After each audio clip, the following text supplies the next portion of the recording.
Same inter paper 6 law and ethics में आज director का शॉर्ट रिवीजन करें। जो चीज इंपॉर्टेंट है आपका एग्जाम के लिए वही चीज बताएंगे, और मैं शॉर्ट समरी की बुक दूंगा। जो मेरे ज्वाइन मेंबर है उनको शॉर्ट समरी की बुक मिलेगी। आपने ज्वाइन नहीं किया तो आप भी ज्वाइन हो जाइए, लेवल 2 में जाके ज्वाइन कर लीजिए और मेरा मेंबर बन जाइए, आपको भी शॉर्ट समरी की बुक मिल जाएगी। ठीक है, ध्यान से सुनिएगा। ऑडिट लॉ एंड एथिक्स का सारा क्लासेस होगा, ऑडिट का होगा, ओएमएसएम एंड आईआईटी का सारा क्लासेस होगा, विद शॉर्ट समरी की बुक भी मिलेगी। ठीक है, ध्यान से सुनिएगा। डायरेक्टर चैप्टर का जो मेन चीज है, जो आपके लिए एकदम बहुत रेलिवेंट एग्जाम के लिए, वो चीज करा रहे हैं और लॉजिकली सारा चीज बताएंगे। ध्यान से सुनना है। ठीक है, सबसे पहले मीनिंग ऑफ डायरेक्टर, पहले नॉलेज के लिए जान लीजिए। Member of the board, company का जो बोर्ड है उसका मेंबर को डायरेक्टर बोलते हैं। मतलब वह आदमी जो कंपनी का मैनेजमेंट देखता है, जो मैनेजमेंट को कंट्रोल करता है, उसको बोलते हैं director. A person who control the management, जो कंपनी का मैनेजमेंट देखता है उसी को डायरेक्टर बोलते हैं। सिंपल भाषा में याद रखिएगा। ठीक है, कंपनी का बोर्ड का मेंबर को डायरेक्टर बोलते हैं और वह आदमी जो कंपनी का मैनेजमेंट को कंट्रोल करता है। ठीक है, और only individual can be A director of the company, सिर्फ इंडिविजुअल ही डायरेक्टर हो सकता है, याद रखिएगा। अब देखिए, ध्यान से सुनिए, जो मेन चीज है आपको बता रहे हैं। Section 149(1) minimum and maximum number of director. ध्यान से सुनिएगा, बहुत इंपॉर्टेंट है। ठीक है, बोलता है 1% कंपनी में एक डायरेक्टर मिनिमम चाहिए, एक डायरेक्टर कम से कम चाहिए। ठीक है, और एक ही में काम हो जाएगा। मिनिमम इतना डायरेक्टर चाहिए इसका, माने एक कंपनी यदि 1% कंपनी रहेगी तो मिनिमम एक डायरेक्टर कंपनी में चाहिए कंपनी को बनाने के लिए। ठीक है, कंपनी का मैनेजमेंट देखने के लिए 1% कंपनी। देखिए, अब देखिए प्राइवेट कंपनी में मिनिमम 2 डायरेक्टर होना चाहिए। ठीक है, और पब्लिक कंपनी में मिनिमम 3 डायरेक्टर होना चाहिए। और एक कंपनी में, किसी भी प्रकार की कंपनी हो, मैक्सिमम 15 डायरेक्टर रह सकते, कोई दिक्कत नहीं। मैक्सिमम 15 डायरेक्टर रह सकते हैं और कंपनी चाहे तो 15 से ज्यादा भी बढ़ा सकती है। उसके लिए उन लोगों को एक स्पेशल रिजोल्यूशन पास करना पड़ेगा जनरल मीटिंग। कंपनी में मैक्सिमम 15 डायरेक्टर रह सकते हैं, 15 से ज्यादा भी रह सकते हैं, कोई दिक्कत नहीं है। उसके लिए स्पेशल रिजोल्यूशन पास करना पड़ता है। तो ये मिनिमम इतना डायरेक्टर होना ही चाहिए और मैक्सिमम इतना हो सकता है। और एक दो बहुत इंपॉर्टेंट क्वेश्चन है इस बार के लिए, वुमेन डायरेक्टर। किस किस कंपनी में वुमेन डायरेक्टर चाहिए ही चाहिए। तो नया प्रोविजन आया है, माने बड़ी कंपनी के लिए प्रोविजन है। ध्यान से सुनिएगा। Explain the provision of companies act with regard to women director in a company. किस कंपनी में women director, at least 1 women director in the following company. ये है सब कंपनी में एक वुमेन डायरेक्टर चाहिए ही चाहिए। किस किस कंपनी में? ऑल लिस्टेड कंपनी, मतलब लिस्टेड कंपनी होगी तो उसको वुमेन डायरेक्टर चाहिए और कोई क्राइटेरिया नहीं देखना। वर्ड लिखा हुआ है all listed company, all mean सारी लिस्टेड कंपनी। दूसरा, अनलिस्टेड पब्लिक कंपनी। याद रखिएगा, अनलिस्टेड पब्लिक कंपनी मतलब वह पब्लिक कंपनी जो लिस्टेड नहीं है। मतलब सिंपल सा ये प्रोविजन है पब्लिक कंपनी के लिए। वह पब्लिक कंपनी जिसका पेड अप कैपिटल 100 करोड़ और उससे ज्यादा है या टर्नओवर 300 करोड़ और उससे ज्यादा है, उस पब्लिक कंपनी के लिए वुमेन डायरेक्टर चाहिए। मतलब सिंपल सा भाषा में बोल रहा है कि प्राइवेट लिमिटेड कंपनी के लिए वुमेन डायरेक्टर नहीं चाहिए, कुछ भी कैपिटल हो, कुछ भी टर्नओवर। ठीक है, वुमेन डायरेक्टर का प्रोविजन सिर्फ लिस्टेड कंपनी के लिए एप्लीकेबल है और वह पब्लिक कंपनी जिसका कैपिटल 100 करोड़ उससे ज्यादा है या टर्नओवर 300 करोड़ उससे ज्यादा, एक भी कंडीशन सेटिस्फाइड हुआ तो उसको वुमेन डायरेक्टर रखना पड़ेगा। अब आ जाइए रेसिडेंट डायरेक्टर। एक नया प्रोविजन आया, बोलता है हर कंपनी में, मतलब हर इंडियन कंपनी में एटलीस्ट 1 रेसिडेंट डायरेक्टर होना चाहिए। मतलब वह डायरेक्टर जो इंडिया में कम से कम 182 दिन पिछला साल रहा हो। रेसिडेंट डायरेक्टर का यही फंडा, इससे ज्यादा जानना नहीं है। अब जाइए मोस्ट इंपोर्टेंट चीज, इंडिपेंडेंट डायरेक्टर। ध्यान से सुनिएगा। एप्लीकेबिलिटी ऑफ इंडिपेंडेंट, मतलब किस किस कंपनी में इंडिपेंडेंट डायरेक्टर चाहिए। क्या होता है इंडिपेंडेंट डायरेक्टर, बात बताएंगे। किस किस कंपनी में चाहिए, आगे ध्यान से सुनिएगा। शॉर्ट समरी क्लास, ध्यान से सुनिएगा। लिस्टेड कंपनी, मतलब हर लिस्टेड कंपनी को इंडिपेंडेंट डायरेक्टर चाहिए ही चाहिए। दूसरा क्या बोलता है उसके बाद, देखिए 1/3 ऑफ टोटल डायरेक्टर, मतलब जितना डायरेक्टर है 1/3 इंडिपेंडेंट डायरेक्टर होना चाहिए। घुमा फिरा के बोलता है इंडिपेंडेंट डायरेक्टर जो बाहर का डायरेक्टर हो, जो पढ़ा लिखा हो, एजुकेटेड हो, जिसको बहुत नॉलेज हो, वो कंपनी का डायरेक्टर से रिलेटेड नहीं हो। कंपनी में कुछ गलत कर रहा है तो बता सके पब्लिक को कि कंपनी गलत कर रहा है। सिंपल सा इंडिपेंडेंट डायरेक्टर ये होता है। अब देखिए किसके लिए चाहिए, नॉलेज के लिए था वो। अब देखिए लिस्टेड कंपनी में कितना इंडिपेंडेंट डायरेक्टर होना चाहिए, 1/3 ऑफ द टोटल। ठीक है, अनलिस्टेड पब्लिक कंपनी मतलब वह अनलिस्टेड लिखा हुआ मैंने पब्लिक कंपनी, मिनिमम 2 डायरेक्टर कम से कम इंडिपेंडेंट डायरेक्टर होना चाहिए। किस पब्लिक कंपनी? बड़ी कंपनी लिखा हुआ है, जिस कंपनी का पेड अप कैपिटल 10 करोड़ उससे ज्यादा है या टर्नओवर 100 करोड़ से ज्यादा है, या कंपनी ने आउटस्टैंडिंग डिपॉजिट मतलब डिपॉजिट डिवेंचर या लोन, कंपनी ने लोन लेके रखा है 50 करोड़ इन एग्रीगेट, 50 करोड़ से ज्यादा इन एग्रीगेट, मतलब 3 कंडीशन सेटिस्फाइड होगा पब्लिक कंपनी के हो, तब उसको इंडिपेंडेंट डायरेक्टर रखना पड़ेगा।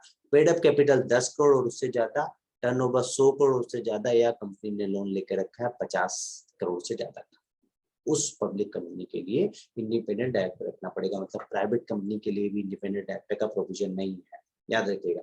वुमेन डायरेक्टर भी प्राइवेट कंपनी में रखने का अधिकार नहीं है और इंडिपेंडेंट डायरेक्टर भी प्राइवेट कंपनी में रखने का अधिकार नहीं है। और हर पब्लिक कंपनी में यदि पब्लिक कंपनी कैपिटल और टर्नओवर का क्राइटेरिया को मीट करेगा, सिर्फ उसी पब्लिक कंपनी को वुमेन डायरेक्टर और इंडिपेंडेंट डायरेक्टर रखना पड़ेगा। दोनों का कैपिटल क्राइटेरिया बता चुके हैं। यहाँ याद रखना है 10, 100 और 50, 10, 50, 100, और वहां रखना है 100 और 300, ये 2 कंडीशन याद रखना है। अब देखिए बोलता है, अब इंपॉर्टेंट क्या है, मीनिंग ऑफ इंडिपेंडेंट डायरेक्टर्स।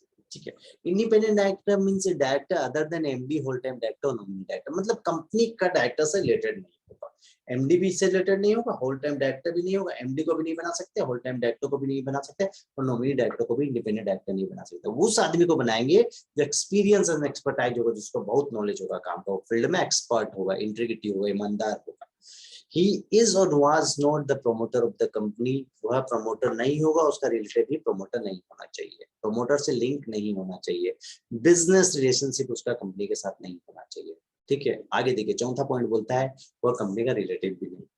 ठीक है, सिंपल से 4 पॉइंट है, पढ़ लीजिएगा, सिंपल सा चीज। अब देखिए एक बहुत इंपॉर्टेंट क्वेश्चन आता है, डिस्क्वालिफिकेशन ऑफ डायरेक्टर। एक directors, a person shall not be eligible for appointed as a director of the company, मतलब किस आदमी को हम कंपनी का डायरेक्टर नहीं बना सकते, सीधा सा बात है। कौन एलिजिबल नहीं है डायरेक्टर बनने के लिए, उसको बोलते हैं माने डिस्क्वालिफिकेशन ऑफ डायरेक्टर, मतलब उस आदमी को हम डायरेक्टर नहीं बना सकते। ध्यान से सुनिएगा, ठीक है, ध्यान से सुनिएगा, किस आदमी को हम कंपनी का डायरेक्टर नहीं बना सकते। सिंपल सा लॉजिक इंट्रोड्यूस कीजिए पढ़ने के साथ। अनसाउंड माइंड, जो पागल है उसको नहीं बनाएंगे, डिक्लेयर बाय द कोर्ट ने डिक्लेयर भी कर दिया, एंड डिक्लेयर बाय द, दोनों कंडीशन, अनसाउंड माइंड होना चाहिए और कोर्ट डिक्लेयर करेगा। तो सिंपल से याद है कि अनसाउंड माइंड डिक्लेयर इंसॉल्वेंट, जो कोर्ट ने डिक्लेयर कर दिया इंसॉल्वेंट, या अप्लाई फॉर इंसॉल्वेंट, जो भिखारी हो गया, जो भिखमंगा हो गया, जिसके पैसा नहीं, उसको क्या डायरेक्टर बनाएंगे, वो तो पैसा लेके कुछ भी कर देगा, तो इसलिए नहीं बनाएंगे। Unsound mind and insolvent, insolvent का क्राइटेरिया में दोनों चीजें, जो डिक्लेयर है गया या जो इसने एप्लीकेशन दिया है, तो अनसाउंड माइंड नहीं बन सकता है, इंसॉल्वेंट आदमी नहीं बन सकता है। और convicted by court for offence, यदि किसी ने कोई क्राइम किया है और 6 महीना से ज्यादा की उसको सजा मिल चुकी है और 5 साल एक्सपायर नहीं हुआ है, उसको भी डायरेक्टर नहीं बना सकते। और if a person convicted offence and his imprisonment 7 years, मतलब किसी आदमी ने ऐसा क्राइम कर दिया कि उसकी सजा 7 साल और उससे ज्यादा हो गई, तो वो कभी भी डायरेक्टर नहीं बन सकता।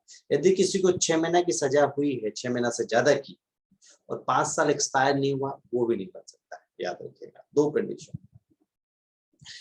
डिस्क्वालिफिकेशन बाय कोर्ट, कोर्ट या NCLT, national company law tribunal ने बोल दिया कि इस आदमी को डायरेक्टर नहीं बनाएंगे, उसने कुछ क्राइम किया होगा, इसीलिए कोर्ट और एनसीएलटी ने कहा।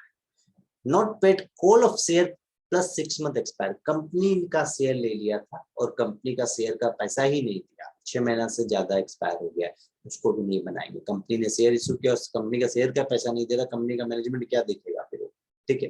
कन्विक्टेड ऑफेंस पर रिलेटेड पार्टी ट्रांजेक्शन के रिगार्ड में उसने कोई माने ऑफेंस किया है, मतलब सेक्शन 188 के रिगार्ड में कुछ ऑफेंस किया है, और डिन लेना मैंडेटरी है, यदि डिन नहीं लिया है तो वो डायरेक्टर नहीं बन सकता। ऑप्टेन, नॉट ऑप्टेन डिन, ठीक है, ये छोटा मोटा केस जो लिखा है, यदि होगा तो वो डायरेक्टर नहीं बन सकता। और एक तो डिफॉल्ट बाय कंपनी क्या लिखता है, ध्यान से सुनिए, but current director is not eligible for reappointed in current company and cannot take appointment of new company। यदि कंपनी को डिफॉल्ट करता है तो वह दूसरा कंपनी में डायरेक्ट अपॉइंट नहीं हो सकता और उस कंपनी में रीअपॉइंट नहीं हो सकता है। सेम कंपनी में, उस कंपनी में रह सकता है जब तक उसका टर्म है, लेकिन रीअपॉइंट नहीं हो सकता है, याद रखिएगा। तो कंपनी क्या डिफॉल्ट करता है, he has not filed financial statement of annual return for continuous 3 years। Company ने 3 साल का अपना बैलेंस शीट नहीं फाइल किया है, बस फाइनेंशियल स्टेटमेंट नहीं फाइल किया है, और फेल्स टू रीपे डिपॉजिट और इंटरेस्ट ऑन डिपॉजिट और declare dividend and declare dividend for company ने क्या किया है, डिपॉजिट मतलब लोन लेके लोन का पैसा नहीं दिया है, उस पर इंटरेस्ट नहीं दिया, कंपनी ने डिविडेंड डिक्लेयर करके डिविडेंड का पैसा नहीं किया और 1 साल से ज्यादा हो गया है। ये 2 केस कंपनी 2 डिफॉल्ट करता है, कंपनी अपना फाइनेंशियल स्टेटमेंट 3 साल का फाइल नहीं कर रहा है, या कंपनी ने डिपॉजिट मतलब लोन लेके लोन का पैसा भी वापस नहीं दिया, उस पर इंटरेस्ट भी वापस नहीं दिया और कंपनी ने डिविडेंड भी नहीं दिया डिविडेंड डिक्लेयर करके, तो उस केस में जो डायरेक्टर है, करंट डायरेक्टर, वो डायरेक्टर रहेगा, उसका जब तक टर्म रहेगा, जितना साल के लिए अपॉइंट रहेगा, फिर से और अपॉइंट नहीं होगा, नया कंपनी में भी डायरेक्टर अपॉइंट नहीं हो सकता है, याद रखिए। अब द नेक्स्ट क्वेश्चन है, describe the procedure for resignation of the director. Company का डायरेक्टर को रिजाइन करने का प्रोसीजर क्या है? सबसे पहले उससे रिटर्न नोटिस लिया जाएगा कि आप रिजाइन क्यों कर रहे हो, रिटर्न नोटिस देगा कि हम इस रीजन से रिजाइन कर रहे हैं। उसके बाद आरओसी में DR-12 फाइल किया जाएगा। याद रखिएगा, यदि किसी डायरेक्टर को अपॉइंट करते हैं तभी भी यही DR-12 फाइल होता है। याद रखिए, अपॉइंटमेंट और रेजिग्नेशन का सेम फॉर्म है। अपॉइंटमेंट के समय अपॉइंटमेंट लेटर ले लेते हैं और रेजिग्नेशन के समय रेजिग्नेशन लेटर ले लेते हैं, बस इतना ही है। और डायरेक्टर चाहे तो DR-11 फाइल कर सकता है, मैंडेटरी नहीं है, लेकिन कंपनी को अपना वेबसाइट और डायरेक्टर रिपोर्ट में डालना जरूरी है कि ये डायरेक्टर रिजाइन हो चुका है। ठीक है, तो क्या प्रोविजन है, कंपनी को डायरेक्टर से नोटिस मतलब रेजिग्नेशन लेटर लेना पड़ेगा, रिटर्न नोटिस बोल दीजिए, रेजिग्नेशन लेटर दे दीजिए, या अपॉइंट होगा तो अपॉइंटमेंट लेटर लेना पड़ेगा, आरओसी में DR-12 फाइल करना पड़ेगा, कंपनी अपना वेबसाइट में डिस्क्लोज करेगा और डायरेक्टर रिपोर्ट में डिस्क्लोज करेगा कि ये डायरेक्टर रिजाइन हो चुका है। अब देखिए 2 इंपॉर्टेंट क्वेश्चन बोलता है, यहाँ पर कंपनी लोन दे रहा है 2 लाख रुपया डायरेक्टर को, तो सेक्शन 185 में बोलता है कि कंपनी डायरेक्टर को लोन नहीं देगा। एक company can not gives loan to director, company अपना डायरेक्टर को लोन नहीं दे सकता है।